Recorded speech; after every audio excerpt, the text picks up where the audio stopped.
I grew up in a place called Butler, Pennsylvania. It's 40 miles north of Pittsburgh, steel town. Football, basketball, baseball. None of my friends growing up played tennis. I mean, nobody in my family. It was just a fluke that I ended up ever becoming a tennis player. I mean, that's an interesting story in itself. But here I am after almost 40 years in the tennis industry. Like I say, it was pretty much a team sport area, and it was raining on a Saturday, and you couldn't go out and play. I couldn't go out and play with my friends, and Wimbledon happened to be on the TV. I mean, back then they only had 3 channels, not like today. And I'm watching Stan Smith playing, and I'm like, it was Wimbledon, and so well, that looks like fun. So I didn't know any better that you couldn't go out and not play in the rain. And so I went out, got my racket that was a green stamp racket and a ball, and went out and started hitting against the wall. And, here it is pouring rain, and it was kind of pitted gravel, so I didn't have to worry about busting it. Then I just started to hit, and I didn't miss. And if I missed, there was no fence, and I had to go chase it. So it was kind of a great way to learn how to start to play tennis. And then I went down to the high school courts, and the basketball coach, who was the tennis coach, saw me, and he said, "Hey, come here, I'll teach you some tennis." And he took me under my wing, and this was in 8th grade, and then I made the team as a freshman, started as a freshman, and then the rest, as they say, is history. I played, but then I went to the University of Florida, and they were just, I wasn't good enough to play for them. So, that's how I got started as far as playing. Because I love the athleticism of it. The fact that none of my other friends were doing it was good. It was complimentary. I was a basketball player, very complimentary. Again, the fact that the tennis coach I knew from playing basketball in 7th and 8th grade. So it was just something that he was a great coach. He didn't charge me a dime. Looking back, I mean, that just doesn't happen today too much. I would ride a mile on my bike every day just to go play, because they had no tennis courts where I was. I had to go to the high school. So, and again, how many people would do that? So yeah, it's a great story, actually. I mean, today, the roads that I rode my bike on, my parents would have been turned into Child Protective Services. I mean, I could have gotten killed I don't know how many times. I mean, it was like the width was like this that I had off the side of the road, and it was gravel. But back then you didn't think about it. Today, it's a different story. So I went to the University of Florida, and what I did was I got a job working for a national chain, kind of like a Champs. It was called Athletic Attic, and ended up taking the store from a bottom 10 to a top 10 store, and I kind of met my goals, and I said, I'd like to start teaching tennis. And thankfully, one of the guys that was working for me was a tennis coach, and I asked him, well, how do you go about, getting certified or learning more? And he said, well, Dennis Vandermeer has a camp, a summer camp, to get certified in Sweetbriar, Virginia. You ought to do it. It's the best coach education out there, and Dennis is the best. So I went down, took a week off of work, and spent a week there, and it was, it just changed my life. I mean, Dennis was just an incredible teacher of teachers, and I was teaching for a park and rec at the time, and I really wasn't having fun. I was looking more at my watch, just wanting the lesson to get over, because I really didn't know what the heck I was doing. And so when I came back from Dennis Vandermeer's tennis university, I totally different person. I knew what to teach people, this, that, and the other. And so after there's an hour long session for Charlottesville Park and Rec, and we take a break. And I had two people come to me and they said, "Well, what happened to you?" And he says, "You're amazing." And I told him what happened, and that's what got me started teaching. And so how I actually got involved teaching, not only for the Park and Rec, but advancing my career, is I was leaving Charlottesville, heading down to Jacksonville, Florida, for a Florida-Georgia football game, which is a big rival of the school of University of Florida. And I saw a sign off of I-95 that said Hilton Head, 2 miles. And that's 2 minutes. And I'm thinking to myself, well, should I get off and go and say hello to the Vandermeers, check out Hilton Head? I've never been there before. That's where the PTR is located. Or should I go down and have fun and party with my friends? And in those 2 minutes, and I changed my mind 3 or 4 times, and at the last minute I took the wheel and just went like this and got off the exit, and I saw Dennis, and he had a photographic memory. He remembered me, and he said, "Go upstairs and talk to Pat. She's up at the PTR. She'd love to see you." So I went upstairs, and Pat's his wife, and she said, "Well, geez, Dan, I was just thinking about you. Somebody wrote and said, back then there was no texting or emails. They wrote and said that they weren't going to come work for the Vandermeers at Sweetbriar in the summer." And she said, "Are you interested?" And I didn't blink. I just said, "Yeah, I'm interested." And she says, "Okay, you're hired." And so I spent 2 years teaching with Dennis, and then I had an opportunity to, eventually become the CEO of the PTR. Oh, I wouldn't be talking to you. There's no way in the world I would be talking to you. So the other part of the story, and you can ask the same question after I get done telling you this, is, well, how did I get to become the CEO of PTR? So I had worked for Dennis for 2 years, and almost 2 years, and my roommate, they put you up in a condo, and it's kind of like being in a dorm. And my roommate, who was the manager of the pro shop, just got a job to be the director of tennis at another facility on Hilton Head.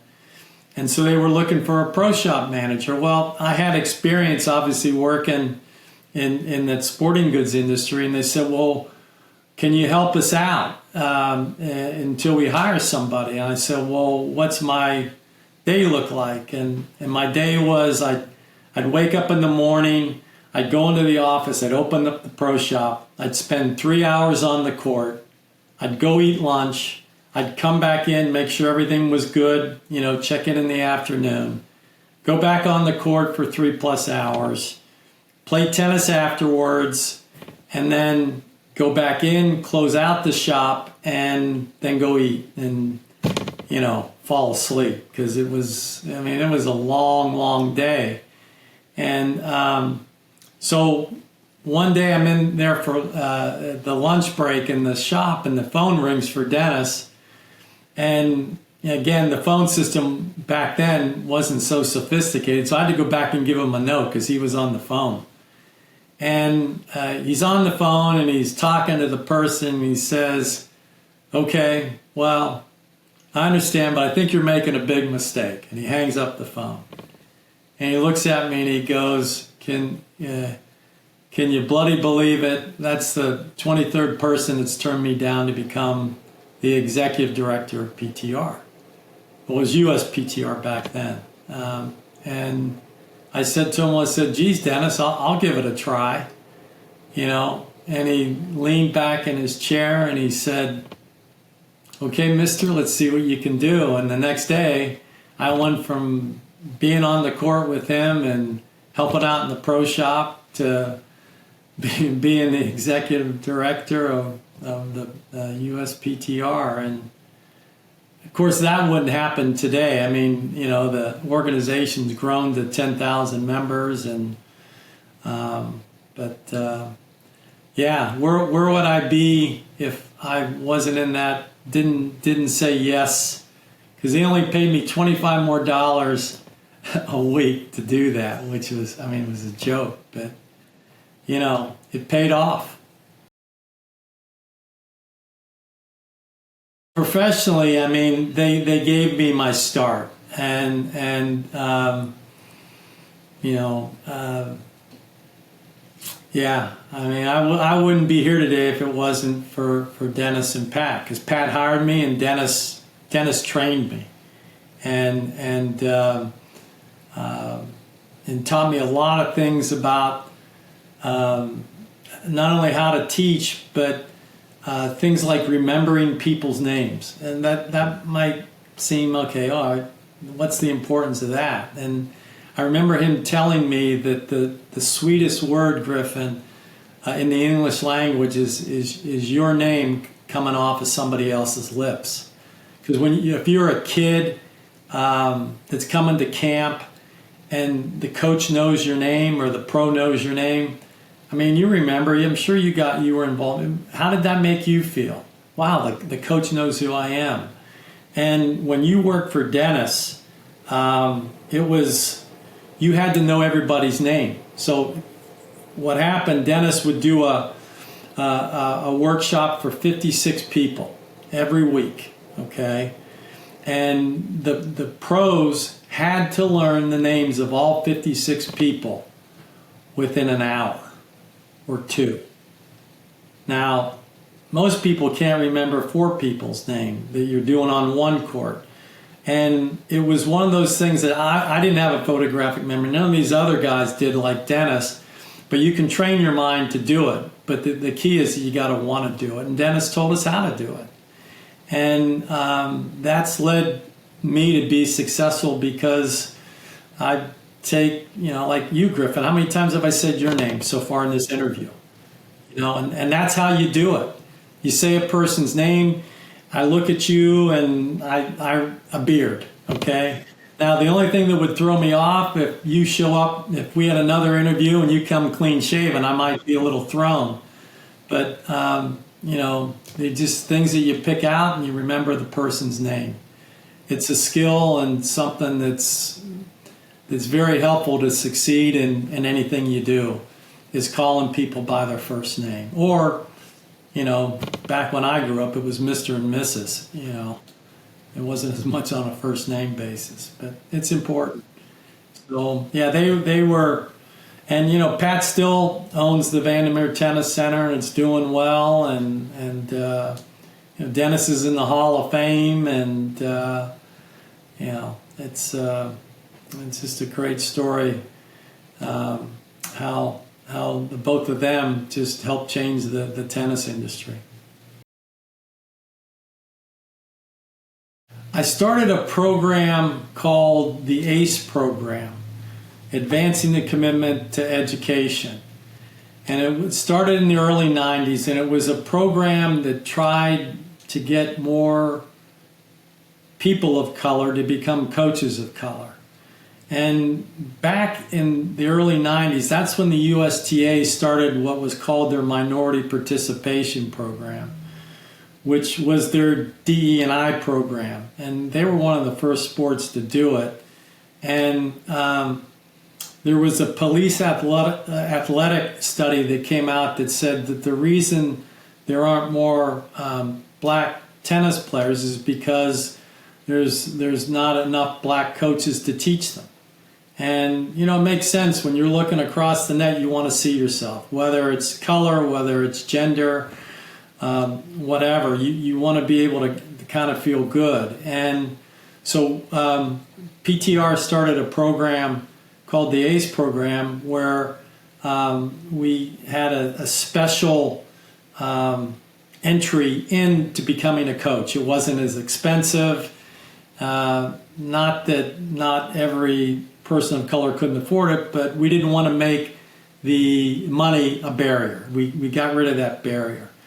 And what we did is we had to get a spokesperson, and I asked probably the greatest person you could ever think of to become your spokesperson. That was Arthur Ashe. And Arthur said yes, and which was incredible thinking back, because here I am.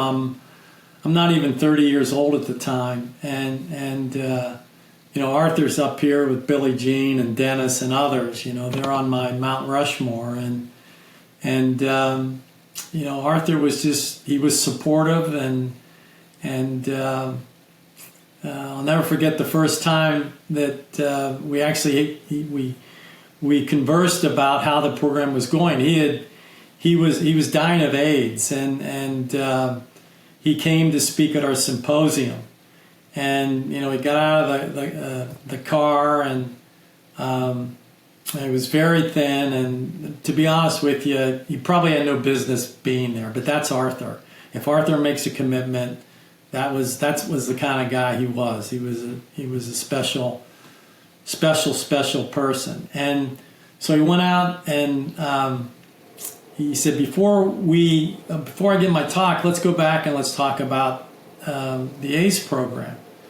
So we went back and into a room, and he just said, well, Dan, how's the program going? And I said, well, Arthur, we've got over 500 people that have gone through it. We've been to a lot of cities we went to. I ended up doing a lot of them because we didn't have many black clinicians, because there wasn't many black pros back then. So I said, we had almost 500 people, and he said, well, how many of them got certified? And I said, well, Arthur, we didn't do this program. We didn't want it to be seen as a money maker for PTR. And he said to me, Griffin, he said, well, I didn't ask you that question. Can you imagine if Arthur asked something like that, to someone that's my age? I mean, I was just like, whoa. And I said, well, like 10% got certified. They ended up getting certified. And he says, that's no, that can't be. He said, that's not good enough. And he said, you have to require all the people that go through our workshop, our ACE workshop, to be certified. So I talked to Dennis. Dennis says, yeah, that's fine, we'll do that. And it really, Arthur's vision and thought there really changed the program. Because what he said to me, he says, black people already have a strike against them because of the color of their skin. Don't give them another strike against them because they don't have the same credentials. And that's when we made the decision to make sure that the people, the black and Hispanic and Asian people that came through the workshop got certified. And to be honest, a white person, a Caucasian person, could have gone through it too if they were teaching in what was called back then the minority community. So the program just exploded. And then today, you look back and you see a lot of coaches of color are now going to Hall of Fames that are products of that program. So, and you're thinking, look, how many of the pros now, how many of them came as a result of the ACE program? Maybe not directly, but indirectly. Because, it's a pyramid thing. If you teach somebody, that person teaches somebody, and it just goes down like that. And I'm almost positive that there are, because of the ACE program. So, and so that's the thing I'm most proud of, and of all things, I'm going into the Black Tennis Hall of Fame in Richmond, Arthur's hometown, in September. And that's, and talk about honors. I mean, that's a heck of an honor for me, at least. So looking forward to it. But a lot of help along the way, I can tell you. Another one that very proud of because, funny, I don't know if it's a funny story, it's kind of ironic. What I wanted to be, Griffin, I wanted to be a college coach.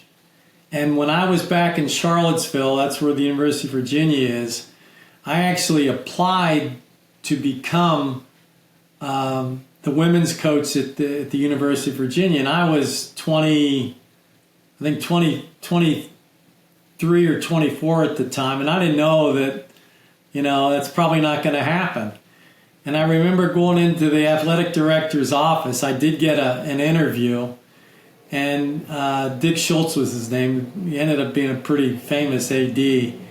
And I ended up getting down to the final two and didn't get it. And in essence, that probably was a good thing because I was involved in college tennis through the ITA and through this PTR on campus program where we would go to college campuses to try to get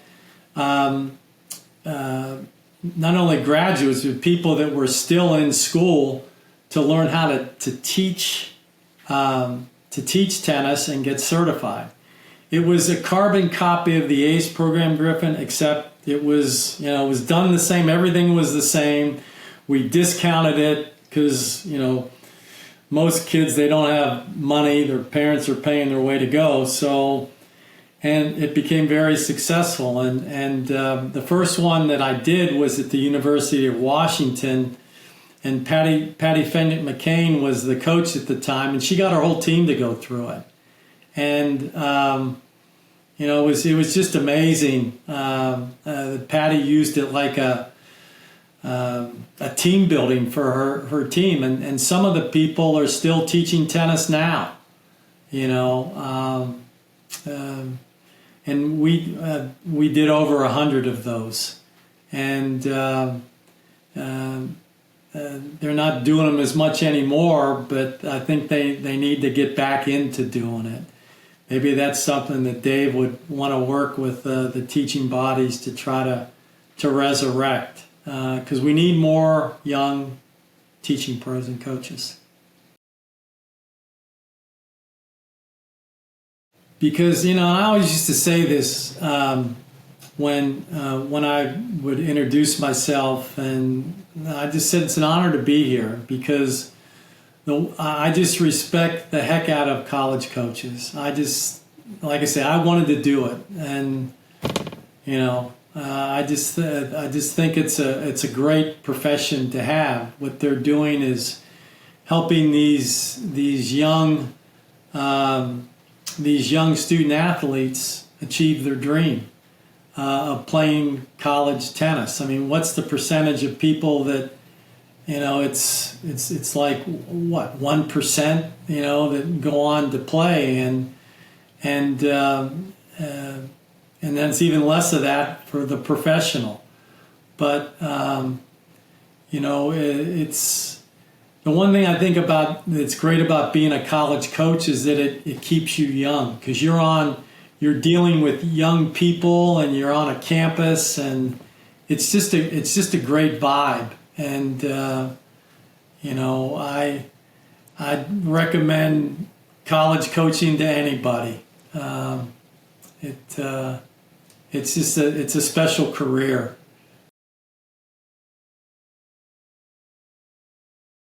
The biggest challenge, Griffin, was the people that were in college, they were there for what reason?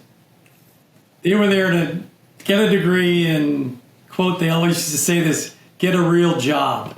And excuse me, what they didn't realize was, if you do something you love, you never work a day in your life.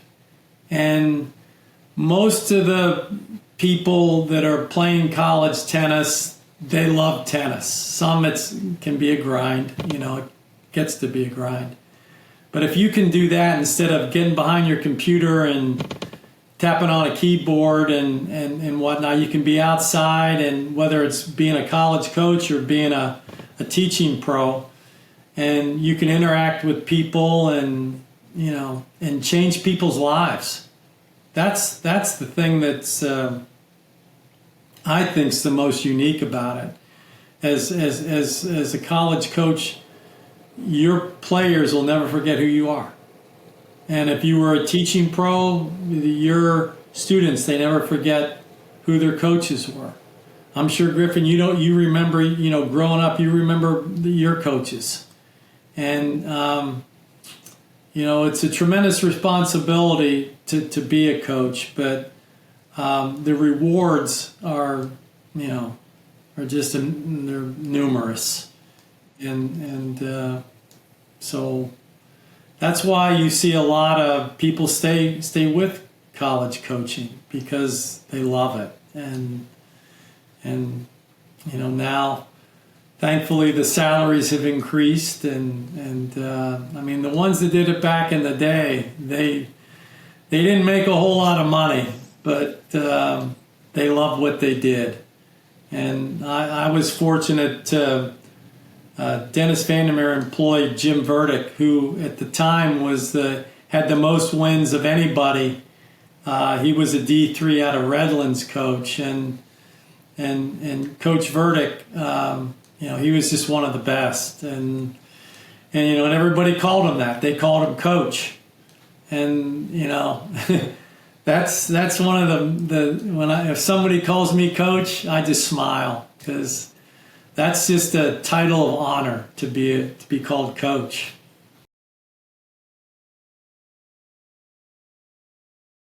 Well, I think racket sports, if you look at the inactivity rate, it's the best that it's ever been, as far as a sport like pickleball has gotten people off the couch. And there's people that are going from pickleball into tennis and other racket sports.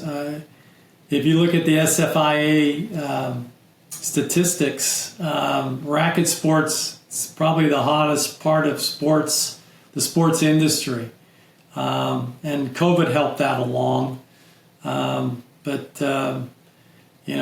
think the sky's the limit. Both tennis and pickleball have increased. Tennis is over 25 million players, and pickleball is close to 20 million. If I'd have told you that in 2018 when I founded the PPR, they'd have, told me I was crazy. But both sports, instead of fighting each other now, are helping each other out. I spent a lot of time with David Benjamin and all that he did to help. It was called the ITCA back then, and then they ended up switching to the ITA. Excuse me. And then when an icon like that retires, it's tough to replace an icon. The failure rate it's like 90%. People don't last long. They don't, and if they do last, it's it's a couple of years. A lot of people don't even last a year.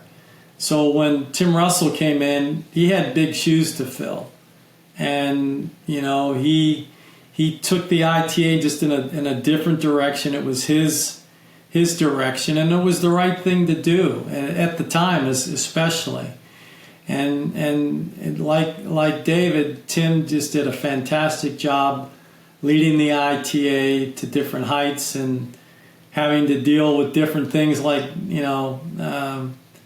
Dave's having to do. I mean, with all that's going on with the Olympic sports and the NIL, and I don't envy him, but he's a very good administrator, a very confident, competent chief executive that the ITA is fortunate to have. And I also have to mention John Vagozin, who became the first president when Tim came on, and that's how Tim kind of changed things. And John, who was the president of the USTA beforehand, another tremendous leader, and they got a board that was a different board than what David had. It just moved forward, and so tennis has been college tennis has been very fortunate. The ITA has been very fortunate to have great leaders and good people like yourself working for them to try to move the sport forward. And I think of the Olympic sports, I think tennis is going to be one of the ones that's going to fare well, because it's a lifetime sport, as you hear, and it's a sport that can lead to a job in the sport, like as a teacher or as a college coach or a high school coach, middle school coach. So, yeah.